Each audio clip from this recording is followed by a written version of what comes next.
because of my experience at work, I went too far in trying to like never have anyone feel pain ever. It's all about them liking me and less about the objective. There was this person at the company who plagiarized, and I had like a zero tolerance policy. It was the only thing where I was like, you do it once you're out.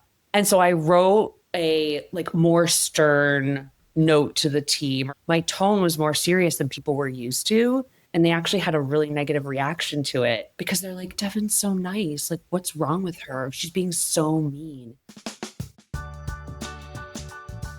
That's my guest today, Devin Bramhall. She's a former VP of marketing turned CEO turned fractional CMO and B2B growth advisor. She's also the host of Don't Say Content, which is her podcast, and the author of a book, which is coming out this fall about B2B content marketing strategy, which I just purchased. We'll put links to in the description below if you're interested as well.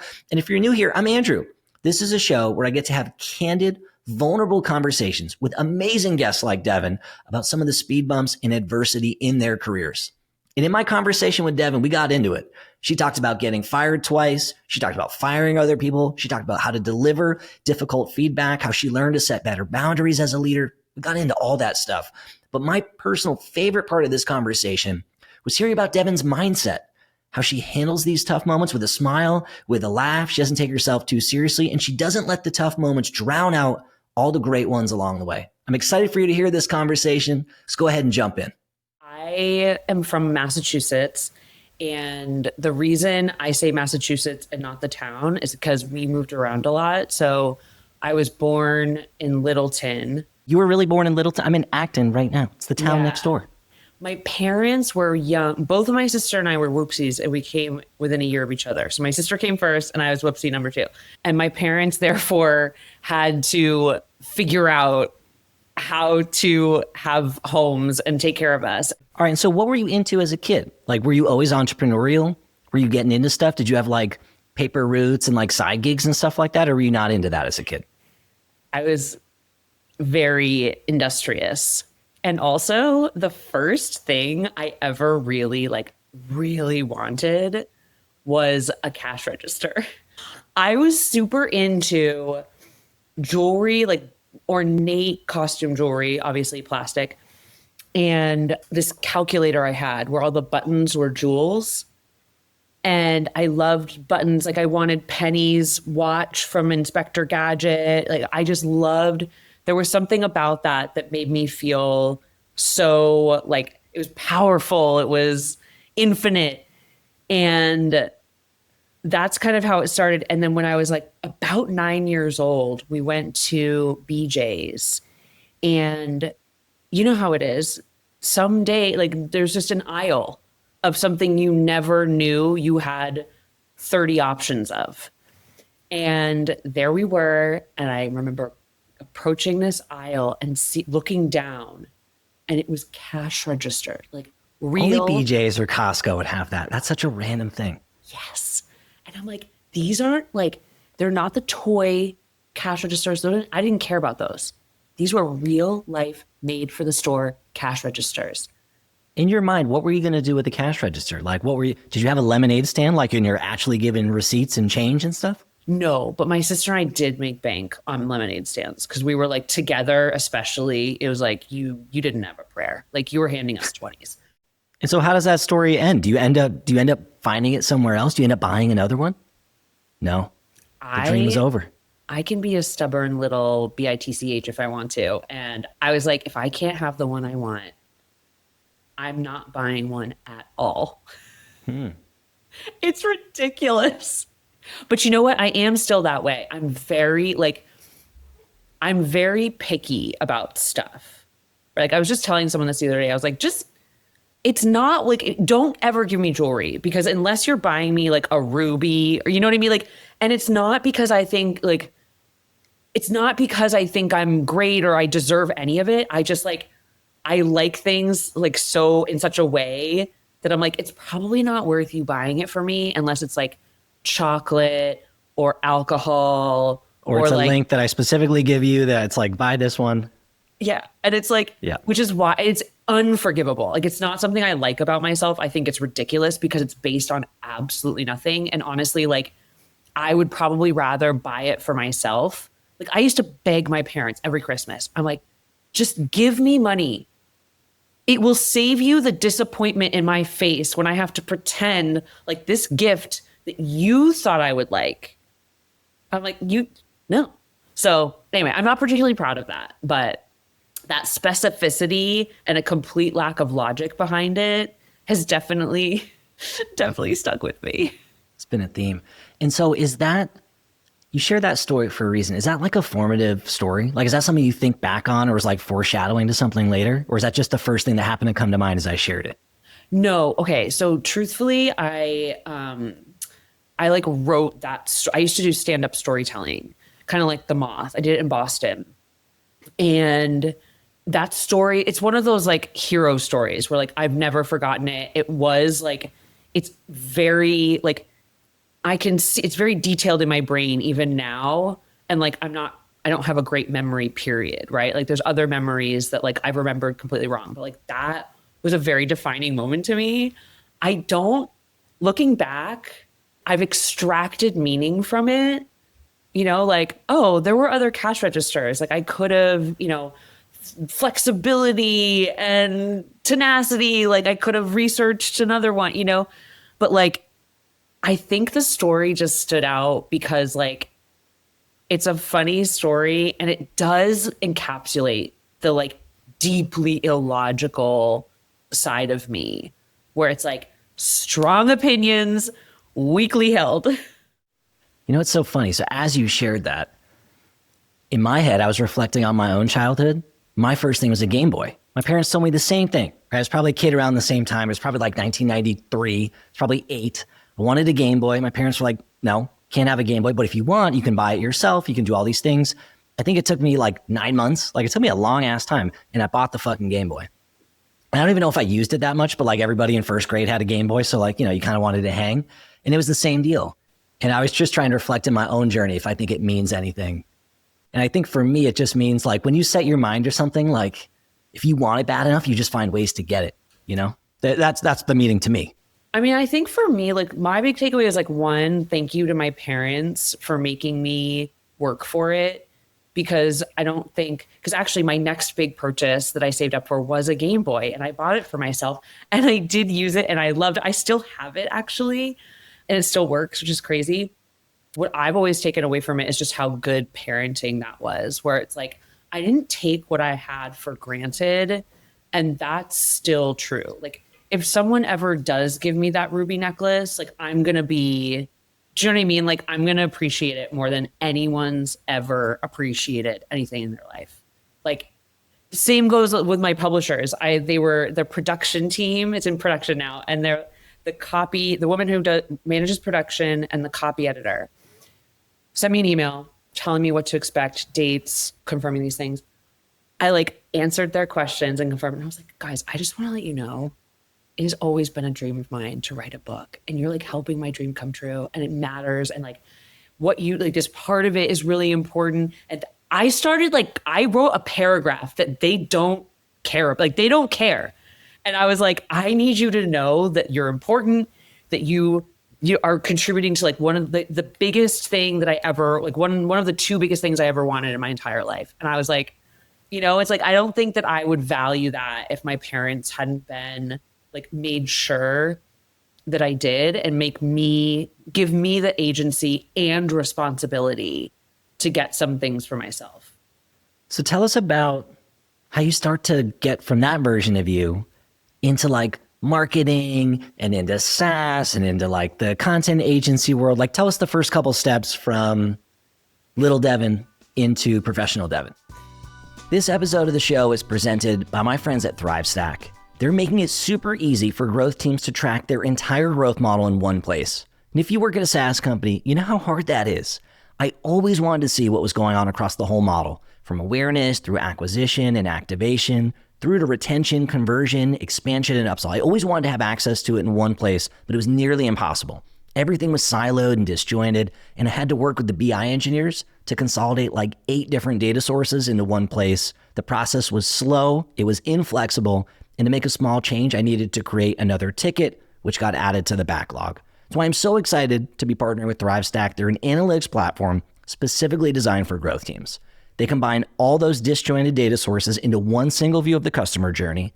They automatically flag the drop-offs, friction points, and leaks, and they have built-in alerting thresholds so you can avoid those, hey, what happened to this random metric last week? Slack messages that I used to get used to drive me crazy from my execs. They are specifically made for growth teams. They have a very generous free plan, and I've had the chance to take a peek under the hood at what they're building and what's on their roadmap, and I'm so impressed. Check them out for yourself at thrivestack.ai. Once again, that is thrivestack.ai. So these are very, there are two stories that got me into marketing. They don't sound related at all. Neither of them have anything to do with marketing. But there's two things. So the first one was what got me into startups. The second one is what got me into marketing. I was working out of college. I was working for a design consultancy. It's like an agency. Really, really awesome. Loved it there. Amazing team. I was working for the COO. I think I started off working at the front desk. And then within the first year, I got promoted to working for the COO, doing all the billing and tracking team budgets and all this stuff. And this is graphic design, just to contextualize. Full suite. So it's product design, engineering, and graphic design. And so the Dawn, Dawn sponge would come to them and be like, we need a new type of sponge thing. Or they made the first at-home Keurig, right? They were the ones that took it from an office thing into a home thing. So it was kind of the full suite, which made it so such a cool place to work. And so because I managed the receivables and the budgets and everything, which sounds crazy because I am not good at math, but I was really good at this.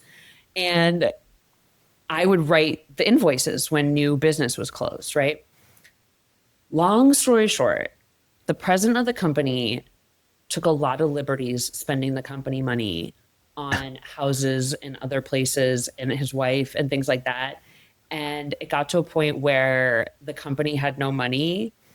And literally payroll didn't go through one day. And because part of you take a loan out of the bank and you have to show the bank every month that you have enough money to pay, I forget, you have to show you're making some minimum amount of money in order for them to continue giving you that loan month over month. We were getting at risk. And so suddenly the president of the company was coming in and be like, okay, make an invoice for this amount for this company. And I was like, okay, what's the scope of work? He's like, I talked to the guy, it's fine. Just put down this one. And I was like, that's not how we operated, right? There was usually a scope of work and all that. And so I realized after a few months that I was committing financial fraud.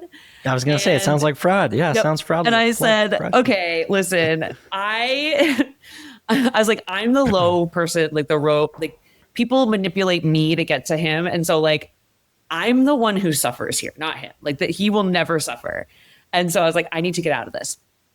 And so this is back when I had a Gmail and a Hotmail and a Yahoo account still. I think my first email to this tech company was in Courier font, which I will never, no, Comic Sans. I will never live that down. I didn't even know about. You probably put a link to your GeoCities website there. Exactly. Yeah, I remember that era. Yeah. I was like, I didn't know better. And they made fun of me for it forever. But so I applied to this tech startup doing community management. And back, you remember the early days of community management. This is when Twitter doesn't have business profiles, Facebook doesn't have an ad network. It's literally businesses signing up as people and using their name to fill in the first and last, so it was a personal organization app that rivaled Evernote.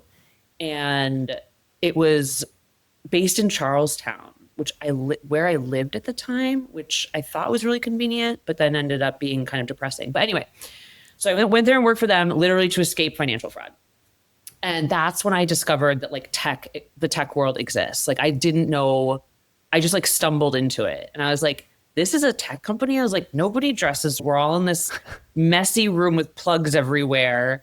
And it's really quiet and everybody wears headphones. I was like, what is this? What have we got here?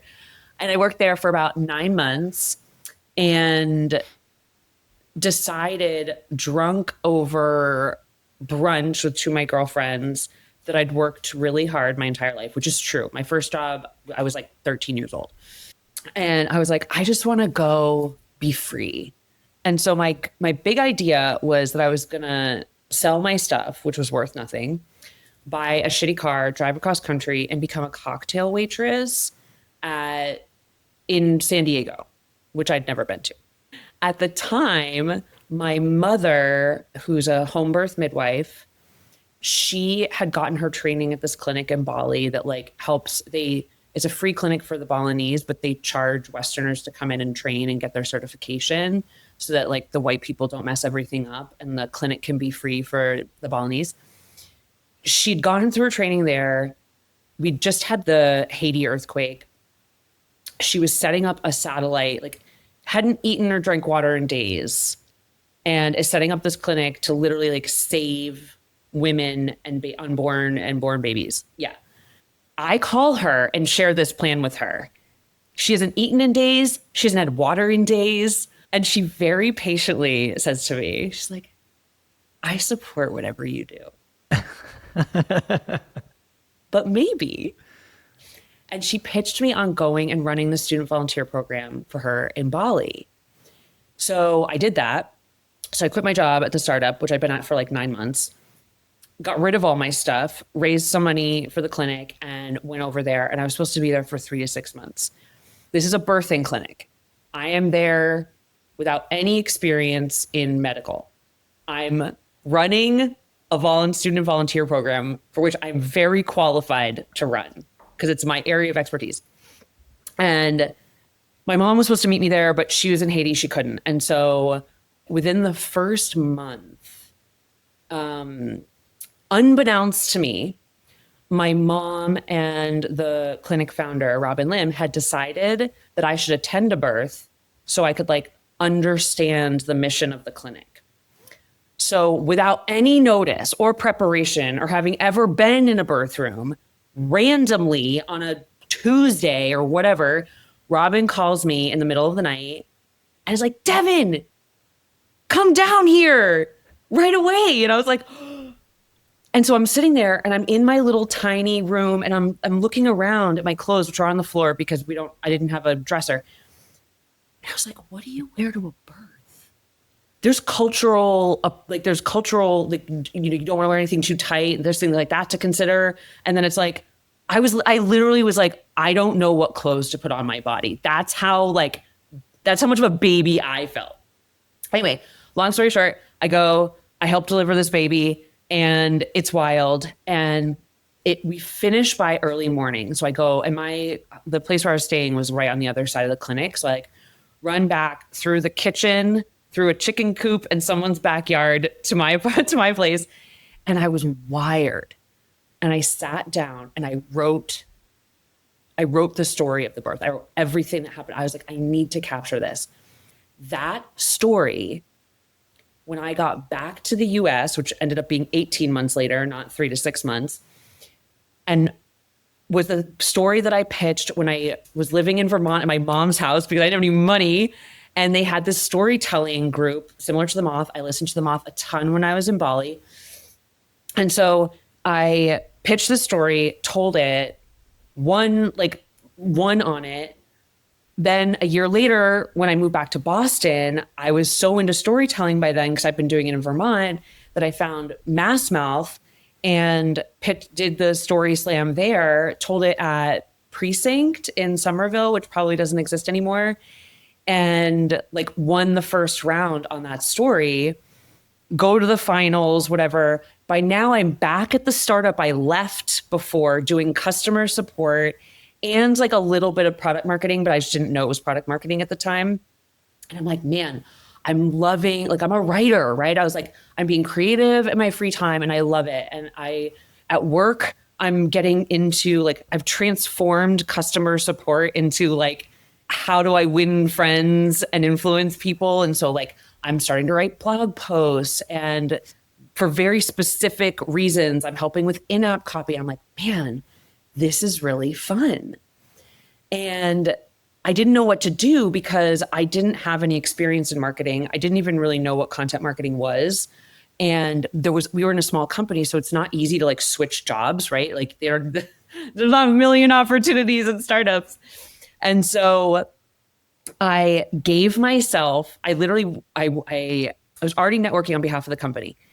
I went to Moo Cards. I made cards for myself and I made up a title for myself. I called myself a happiness specialist. And I swear to you, this is long before that stupid job title became like, no one knew what it was. And that's what made it clever is like, I go to these things and I could bridge customer support and marketing and conversations without like misleading anybody. And so I was like, oh, this is like my transition title or whatever. And then I ended up adopting it at work anyway. And so like, I start trying to like get closer to it and convince, I'm like, basically I'm trying to find a job in content marketing. And ended up, I went to the CEO. I told him what I wanted to do. He was about to replace himself with another CEO. He's like, buddy up with Jacqueline. I did. She's still like my mentor and dear, dear friend. And I convinced her to give me a content marketing job. Zero. Like I would spend the weekends learning how to write a good Facebook post. But I love this though. That's how anybody great gets there, right? It's like you're not born into it. You don't have like you don't have a background. You didn't go to school for it. You just fucking want it and figure it out. I love that. Hey, I hope you're enjoying this episode of the show. If you are, please don't forget to hit that subscribe button on whatever platform you're listening on.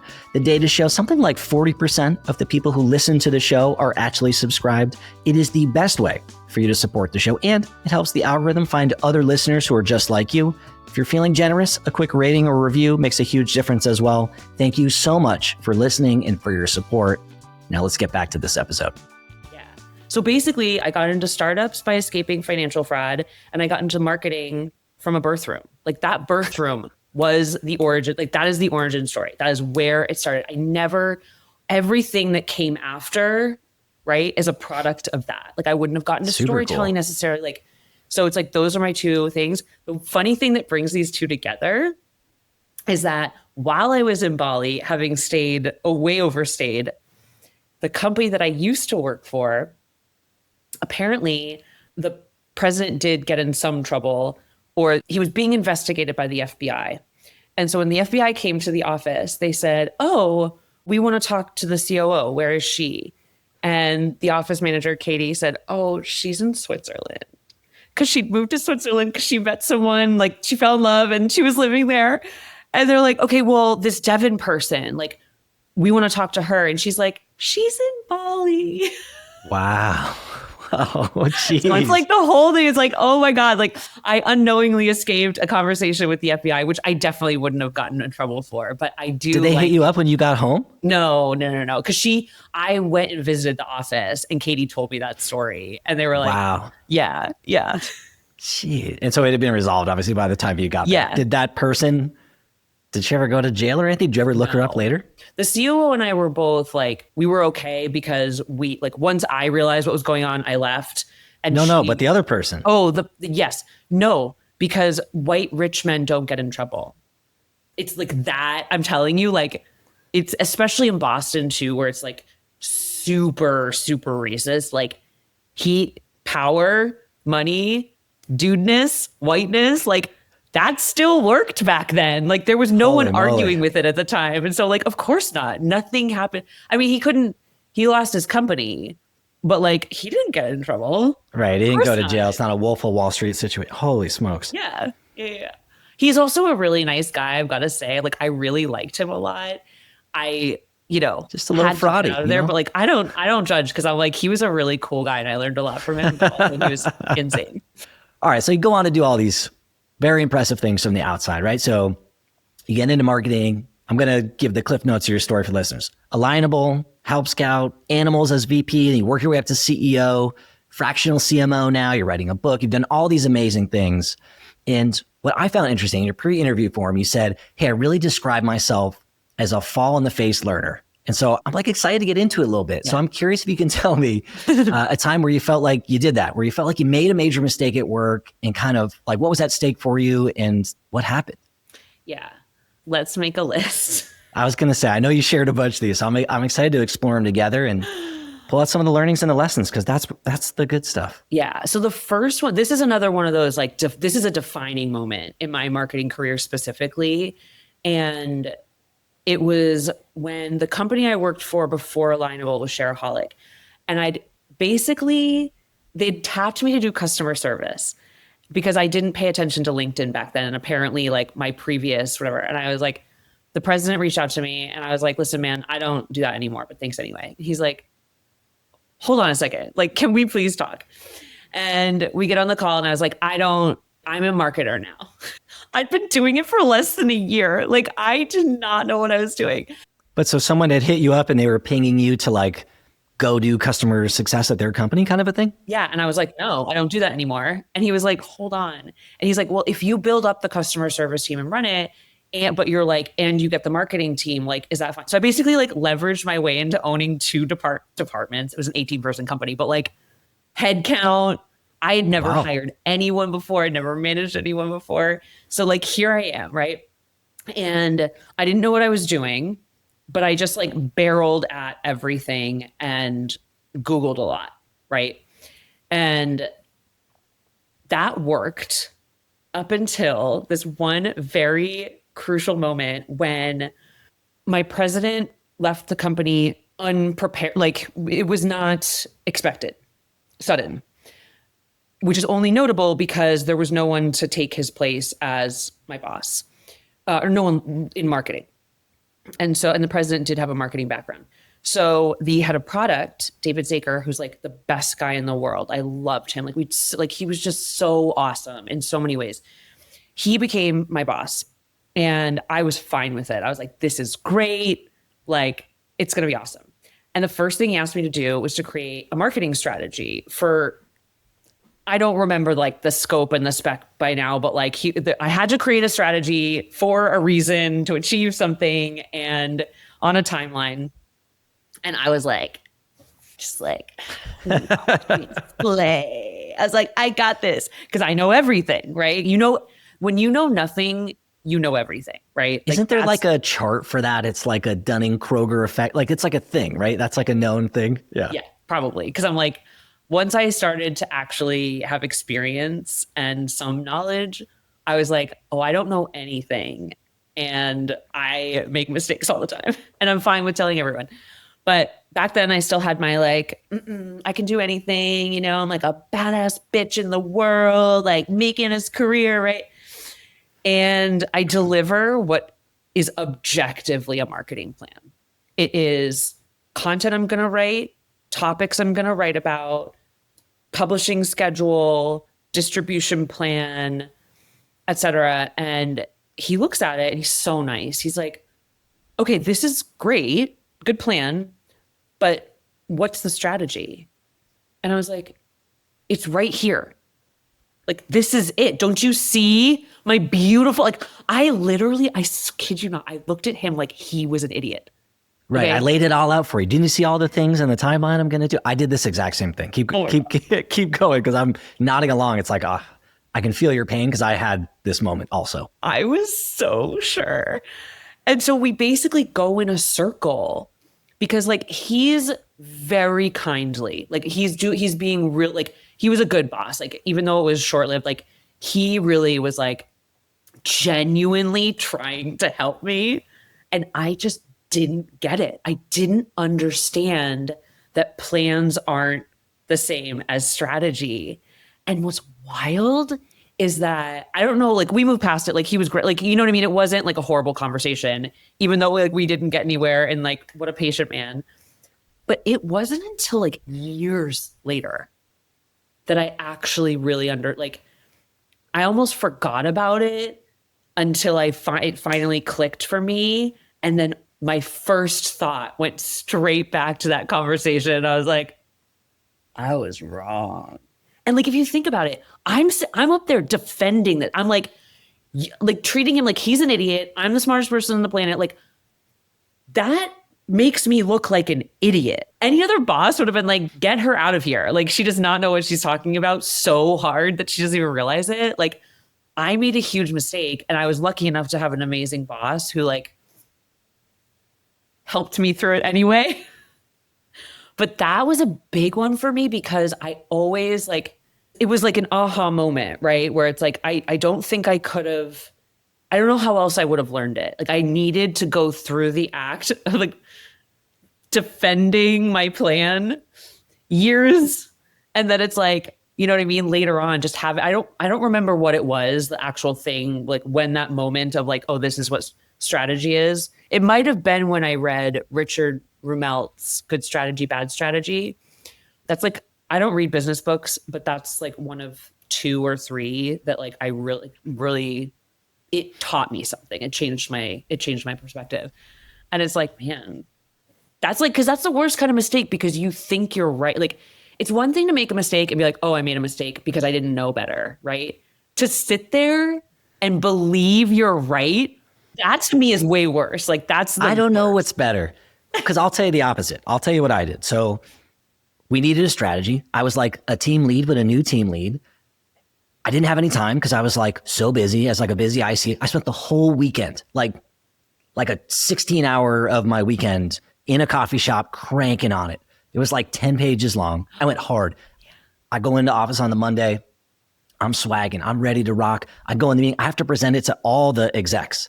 And no one ever told me like what a good strategy looks like. And it's not like I'm standing in front of the room, but it's in a small room and everybody's close to me. And it was 30 seconds into the sharing that I realized I had totally fucked it up.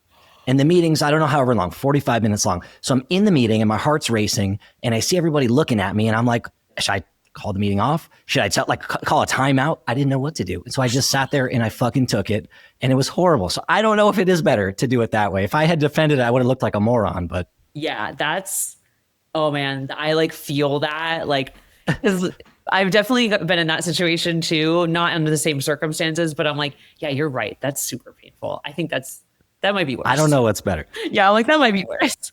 So you have this experience. You go on to become a team lead yourself, a marketing leader, eventually a CEO. Have you ever been on the other side of this where someone has presented something to you that looked like the thing that you presented to this guy and you've coached them in a different way because you have this experience? So the thing is I think like I take great joy or satisfaction from helping people, right? Like I feel like every lesson I learned in my career was kind of hard won. You know, like I worked in like startups.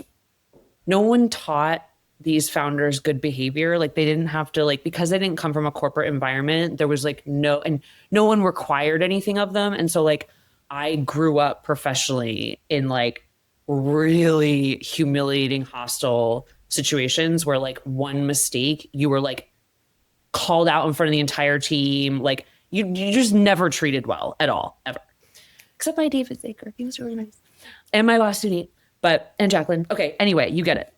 And so like and this is kind of the mindset I had going into CEO is like, I always wanted to create a better learning experience for the people that I taught next. And that ended up being a mistake too, which is wild. There's a balance.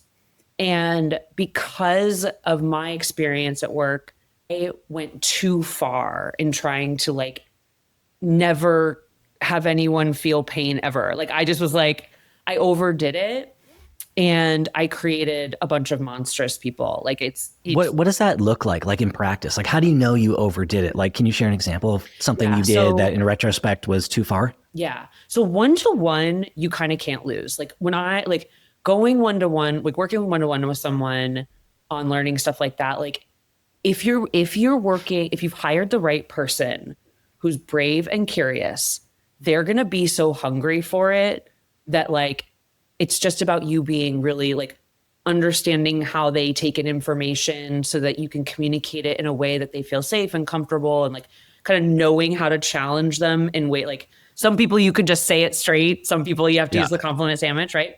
That's pretty easy. And then with the wrong people, it's if you've hired the wrong person for the role, it becomes a negotiation, an argument, whatever.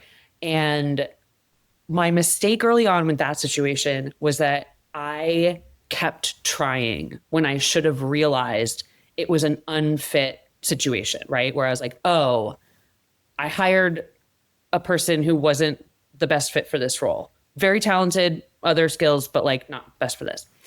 And so I would keep trying because I wanted them to feel good. I wanted them to trust me. I was like, it's all about them liking me and less about the objective. And the thing is, like, as a team lead or like as a CEO, your job is to protect the business. That's it. Now, good leaders understand that the key to keeping a business alive are its people. And so you need to support them too, right? Which is how I led. But I let the people part influence me too much. So then at scale, what that looks like is not setting enough boundaries at the highest level. Like when you come in as like a servant leader, which I think is total bullshit now after doing it, it's like what you do is you give away too much control. And all of us, I need this too. They need something to bounce off of. They need it doesn't have to be a brick wall, right? But they need a surface that like restrains them. Otherwise, their behavior goes off the charts. I didn't understand that yet. And I didn't realize how much the pain I'd gone through in my career had actually taught me too. And that the happy medium is like having objectives, clearly stating them, like giving people everything they need to succeed, setting expectations, right? At every level, right? And so I was so focused on giving. And so what would happen is like there was this person at the company who plagiarized, and I had like a zero tolerance policy. It was the only thing where I was like, you do it once you're out. Like everyone knew, we communicated to them when they came in. I was like, zero. There's absolutely no excuse for you. And because of the systems we'd set up at the company, somebody had, and I got really, I don't know why. I think it was like two people in like a short order, and we didn't have a lot of that. So it was like, we're the best. Okay. Like we can't, like, this is not. And so I wrote a like more stern note to the team, or no, it was in the all hands. And I intentionally prepared it. I had my executive team look at it and scale it way back. But like my tone was more serious than people were used to. And they actually had a really negative reaction to it because they're like, Devin's so nice. Like, what's wrong with her? She's being so mean. Whereas if I'd always operated from a much more like neutral place where it's like, I expect you to do this. This is where I expect you to be. And it's like, you take care of getting yourself there. I'm just going to give you where to get, you know what I mean? Like what success looks like. Hey, if you're enjoying the stories on this show and feeling like you're ready to tackle some of your own hurdles, I'm here to help. If you didn't know already, I offer one-to-one coaching specifically for people who work on or around growth teams who want to have a bigger influence and impact in their roles. Maybe you're navigating some tough moments, whether it's managing your team or handling feedback. Maybe you just want to step into a bigger leadership role. Or maybe you're at a unicorn company today and you want to make sure that the company doesn't outgrow your skill set. Either way, I can help. If you're interested in learning a little bit more, head to deliveringvalue.co/coaching to learn a little bit more and set up a call with me to see if we jive. All right, enough from me. Back to the episode. So one of the things so your story really resonates with me. And I think for a lot of folks, maybe that identifies like people pleasers, I feel like this is an easy trap to fall into. And I feel like one of the challenges of being a leader, especially a new leader, is that you want everyone to like you and you don't want people to think you're a jerk. And it's really hard to then give people feedback if you've brought them in too close. So I always felt this weird tension between like, hey, to be really good at my job, I kind of have to keep this distance from people. But personally, I don't like keeping distance from people. I kind of like bringing them in, and I like hearing about their dog and what they did on the weekend and like how their parents are doing and whatever, right? And so I always felt this weird tension. Did you feel any of that? Is that how you got into this place? It's really tough to get out of too. Yeah, right. And once you're there, then you're kind of stuck all of a sudden, which is how you're describing it. Yeah. And so I had that exact experience where, and it happened at multiple levels, like even with my COO, like her and I got too close. And then when her behavior changed, it like completely unsettled me. Like she changed as a person and it threw me off. Whereas if I'd always stayed neutral and been like, look, when we hang out, yeah, we can joke around, whatever, be casual. That's fine. But like day to day, it has to be all business. And so like, it doesn't mean becoming a robot. Like you can still find out about their dog, ask about their kids or whatever. It's just that like you have to manage the tone. So it was like, if the conversation goes too far or whatever, you're like, okay, look, we got to get to work here. Right. Yeah. And you can't change your expectations of them after learning it.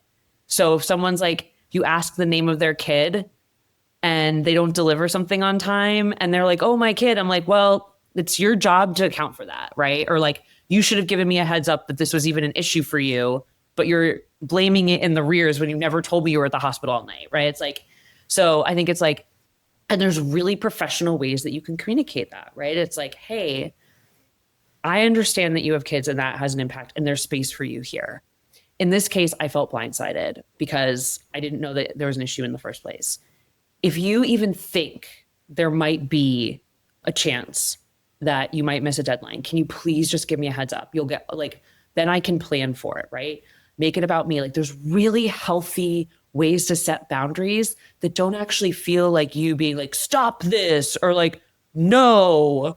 And then what happens is the person you're inviting that person to rise to the occasion, right? You're literally inviting them.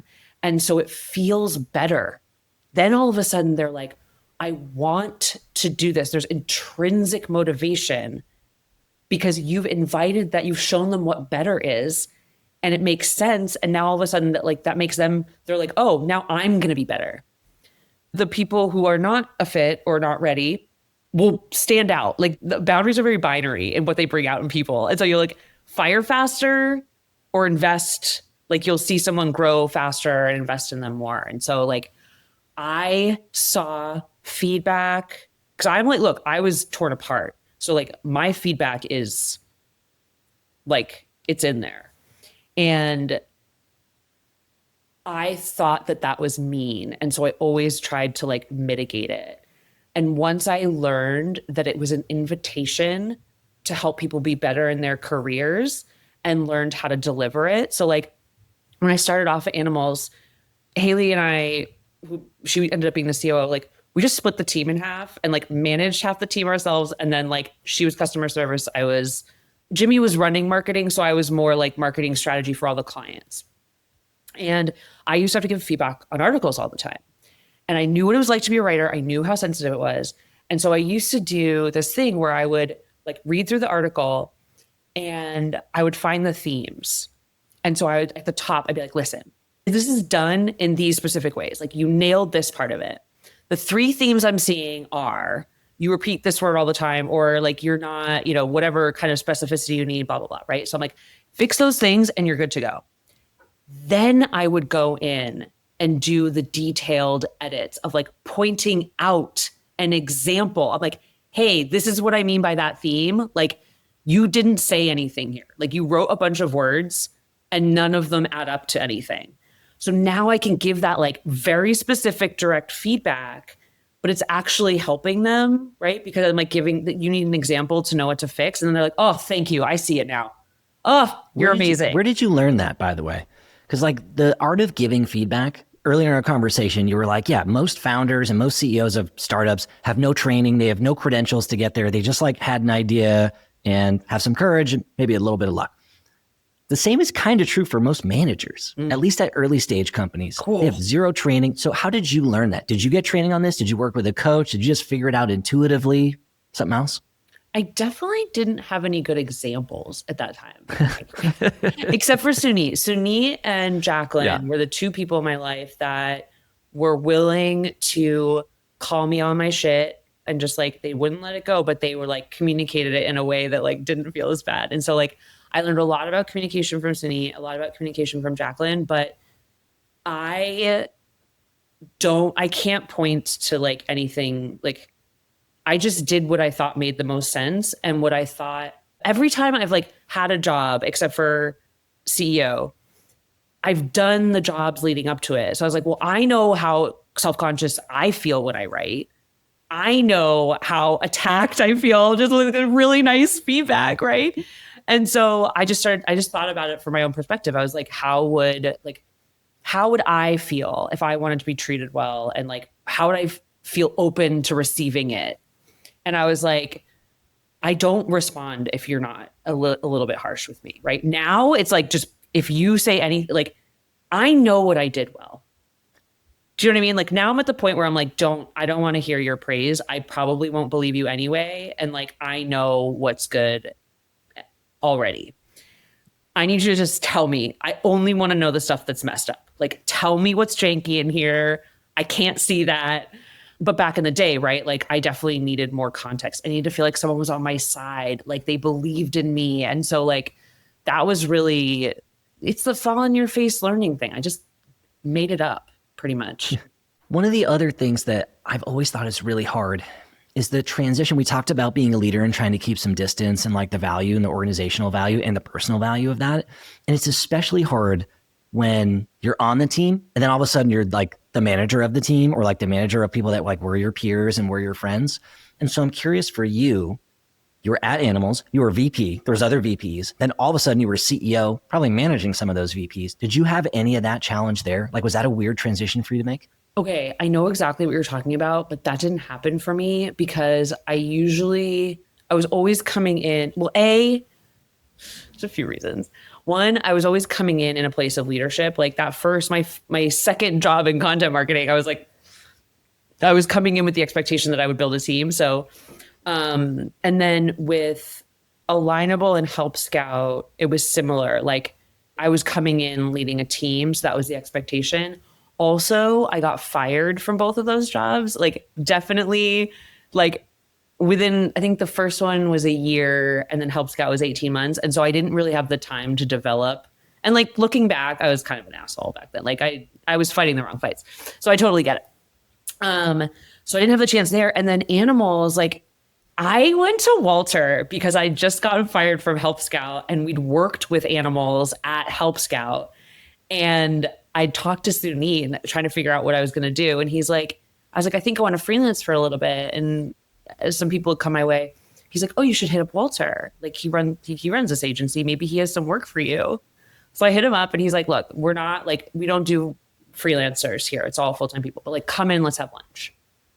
Cause like, there's this other role that's like bigger that whatever. And we have this lunch with the other New York based teammates. And we're just like sitting in like we get ramen, we're all sitting around talking. I'm there for like an hour and a half. He doesn't bring up anything. And I was like, finally, I was like, hey man.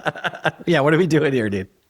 It was so funny. And so basically that role came about because like he was like, talent is here. I need something like this. And so we kind of like scoped the job together. There weren't any other VPs there. I guess Jimmy, like me and Jimmy and Haley were all kind of on the same level, right? But Jimmy was kind of off doing marketing and sales. So like we worked with him, but we were peers.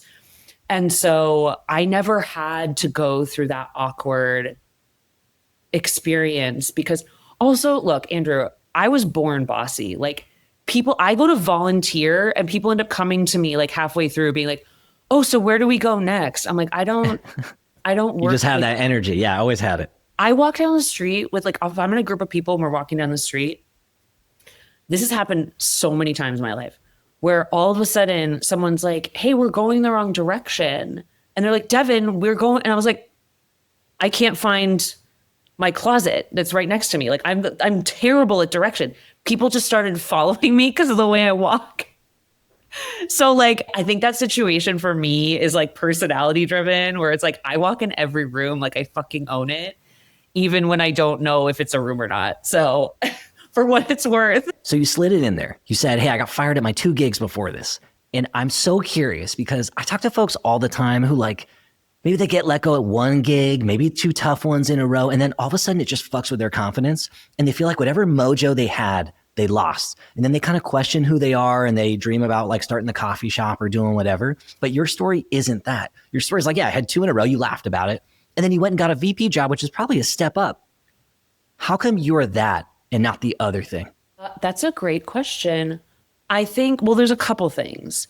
One, it's not like it didn't hurt in the moment, right? Like I was still, like I understood why in both cases. I think that was it. It was like the first one, I knew it was coming because like, I think what happens is a lot of people just like are so focused on themselves.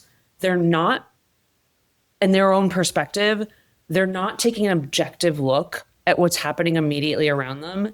And if they just did that without the veil of their own thoughts, you can see everything coming. Like it does not take a high EQ person to look around and be like, okay, I'm at this company run by these two guys. They definitely do not value women. They hired this other guy over me who knows way less about marketing than I do, is like generally like, he's not smart. Then like they've been micromanaging me.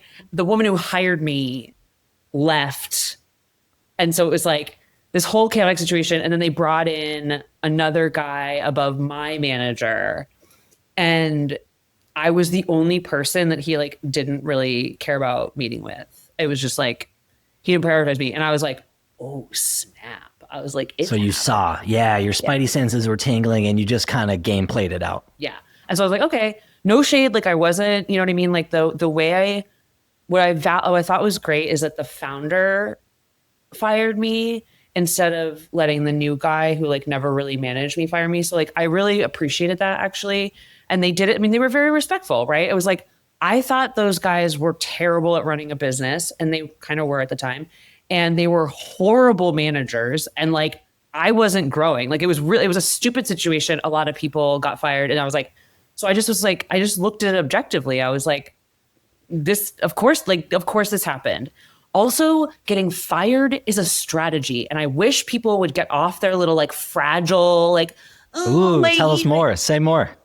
Okay, first of all, if you hate a job and you're like, this happens with some, like, say you have a family to support, or you're like young like me and you don't have any money. So like you kind of need that next paycheck, right? It's helpful to have a job lined up already. Also, you get, at worst, you get 2 weeks for free, right? You get 2 weeks paid vacation at the worst. And so if you're smart and you prepare, you're like, you can start working on getting a new job. Even if you're like, look, I can't even interview until I'm out of here. It's like, okay, like the amount that you can do less without most of these people who run businesses noticing is astonishing. Like they hire people who start off doing nothing, right? It's like, it was so, the amount of people that I saw that weren't doing anything, I was like, wait a second. If I pull back 5%, I'm still over delivering. Like, this is crazy. So that's number two. And then with Help Scout, like, it was like technical. Well, one was technical and one was me, right? Like my boss had left. And so I was reporting to the CEO, and it went well for a while. And then he brought in someone from the board who's like really nice guy, but like came in on the first day and was like, I don't know anything about marketing. And I was like, cool. And like, they kept switching my goals. And so they were setting me up for failure. Like, and I was like, oh, this seems like a great way to push somebody out. And then like, I started acting like a jerk. Like I didn't respect the CEO. Like I was being an asshole, like objectively, like I would have fired me because I was like justified and there was a moral thing and blah, blah, like I was being stupid. And so like, and he, again, instead of having the new guy he brought in to run marketing fire me, he's the one. You're talking about Nick Francis? Yeah.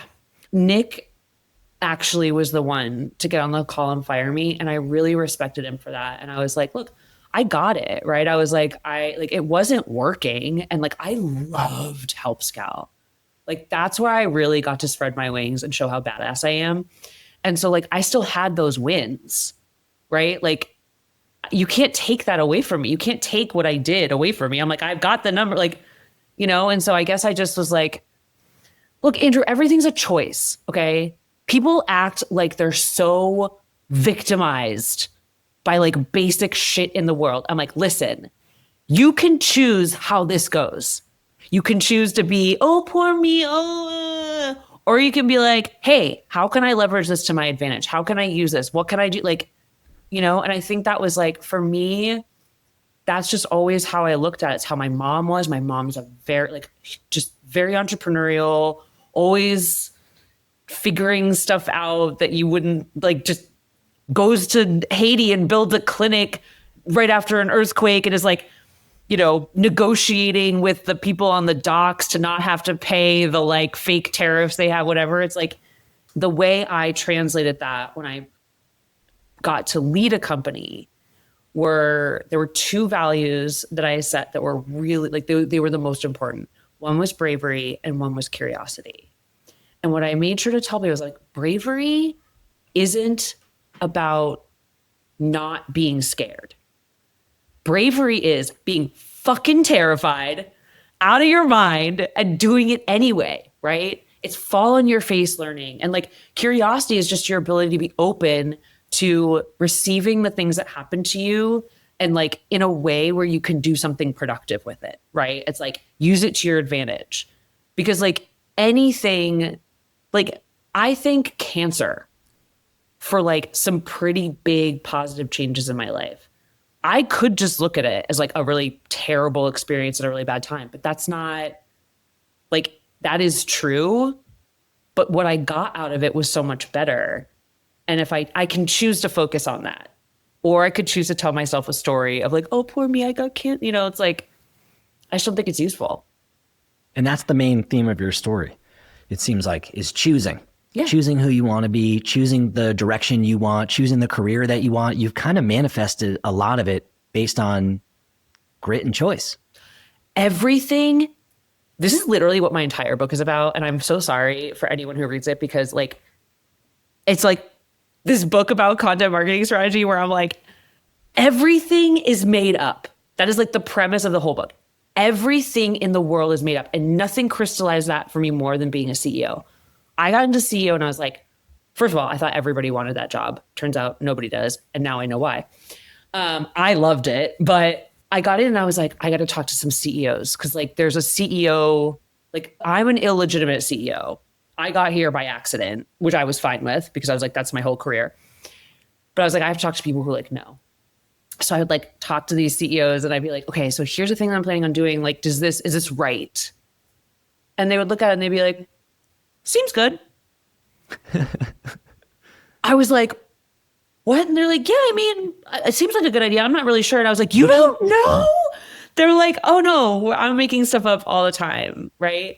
And I saw like how people make things up in their P&Ls and how people tell stories with data. And so it's like, once I understood that, I've just felt like I was so much more powerful. And that's like the one thing I wish I could go back and tell my earlier self is like, even though I did break the rules my entire life, like I never followed any path or whatever. So I did sort of follow that inherently. I wish someone had like really been able to communicate to me in a way that I could take it in that like this entire world is based on decisions that random people made when they were in power at some time. And it like the one, like many other things failed, this thing caught on, and it's not because it's logical. Things don't catch on because they work. Things catch on because there is the right circumstances for it to work. And then it becomes too costly to change it. That is it. It's too expensive. Everything, if you really understand it, all comes down to money. If every decision that's made in business comes down to money. And if you can see that, you're like, oh, right? It's like, that's what makes it easy to get fired from a job. I'm like, I'm not going to change the way this company is run. It would cost too much money for them to, like, there's no financial incentive for the CEO to change the way he does things. And the reason is because of, in part, because of the people who fund him, and they have no financial incentive to make him, like, once you can see that stuff, you're like, oh, it's just math and I need to go somewhere else, right? Or like, oh, I can manipulate this in this way. Like, I can get myself this thing, right? It's like, and then it becomes a game and you don't take anything personally. And you're like, I don't know, things are just sort of fine. I love that. I know you have to go. Let's end it here. That was so much fun. Thank you for coming on, sharing your journey, some of the games, some of the mistakes, some free advice for folks listening. If they want to buy your book, we're going to put links to it in the show notes below. When does it come out? It comes out, apparently I learned from my parents this weekend, who it turns out are very good at the internet, surprisingly. You can already pre-purchase it. I may have also pre-purchased it. Oh my God. I didn't know. My dad was like, I got your book. I was like, why are you paying for this, man? Like, I would have given it to you. Anyway, so it's on pre-sale. It comes out in the UK on October 7th, and then in the US, October 28th. Or sorry, UK/the world. That's how they characterized it. So actually, I should give you, they gave me like a 25% off code. So if people do want to buy it, I'll give I'll you put the that. code. Yeah, I'll put the code in the show notes. But candidly, the site that you buy it from has a 40% off sale right now. So the site had a better deal than you had a deal. Okay, good. All right, that's good. But you got to use Mozilla. You got to use Firefox. It didn't work in Chrome, just for any listeners. Oh, actually, that's okay. Yeah, that's helpful to know. I couldn't do it in Chrome. Also, it's more expensive than I thought it was going to be. So like, no, come on. It's not expensive at all. Buy the book. Well, like it's literally like, that's not the price I saw in the beginning in the contract. So if you want, I bought a bunch to give away, you won't get it until October. But if you want a free copy, just like reach out to me. But you have to be poor. Like you can't, if you're rich and you just want one, then like the answer is no. And I'll just say, if you're a real friend, you pay full price or maybe 40% off through the site discount. But otherwise, if you need it, I get paid the same no matter what. I'm like, let them. Yeah, take the discount. Thank you, Devin.